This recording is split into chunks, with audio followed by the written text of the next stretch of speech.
കോട്ടയത്തൊരു KSUക്കാരനെ നാട്ടുകാർക്ക് പഞ്ഞിക്കിടേണ്ടി വന്നു. അതായത് ഭരണം കിട്ടാൻ പോകുന്നു, 2026 ഞങ്ങൾ അധികാരത്തിലേക്ക് വരാൻ പോകുന്നു എന്ന സതീശന്റെ ആ ഉന്മാദ വാക്ക് കേട്ട് നിങ്ങൾ തെരുവീഥികളിലും ജനങ്ങൾക്കിടയിലെല്ലാം ഫുൾ ഷോ ആയിക്കോ എന്ന നിർദ്ദേശം കൊടുത്തിരിക്കുകയാണ്. അതും കേട്ടുകൊണ്ടാണ് CMS കോളേജിലെ KSU നേതാവായിട്ടുള്ള വ്യക്തി കഴിഞ്ഞ ദിവസം ലഹരി അടിച്ച് പിരുന്ന്, അതും രാസലഹരി അടിച്ച് പിരുന്ന് 10ഓളം വണ്ടികളെ കൊണ്ടുവന്ന് ഇടിച്ചു മറിക്കുന്നു. ജനങ്ങളെ ജീവിതം അപകടത്തിലാക്കുന്ന രീതിയിൽ മണിക്കൂറുകളോളം, കിലോമീറ്ററുകളോളം അപകടകരമായ അവസ്ഥയിൽ വണ്ടി ഓടിക്കുകയാണ്.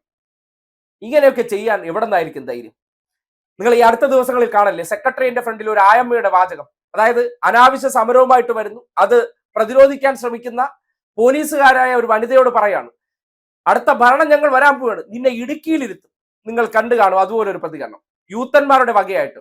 ഇതുപോലുള്ള ഈ പോലീസുകാരുടെ തട്ടിക്കേറൽ ഷോയ്ക്ക് പിന്നാലെ വയനാട് ഫണ്ട് തട്ടിപ്പ്, ദിവ്യഗർഭം, ലഹരിക്കച്ചവടം തുടങ്ങി പല തരത്തിലുള്ള ഷോകൾ കാട്ടി ഈ നാട്ടിൽ ഇവർ ഒരു പൊതുശല്യമായി പ്രഖ്യാപിക്കേണ്ട അവസ്ഥയിലേക്ക് കാര്യങ്ങൾ എത്തിയിരിക്കുകയാണ്. എന്തായാലും ആ ഒരു KSU നേതാവിനെ മണിക്കൂറുകൾ ഒരു നാടിനെ മുൾമുനയിൽ നിർത്തിയ, ജനങ്ങളുടെ ജീവൻ അപകടമുണ്ടാക്കുന്ന തരത്തിൽ വാഹനം ഓടിച്ച വ്യക്തി എന്ത് ധൈര്യത്തിലാണ്?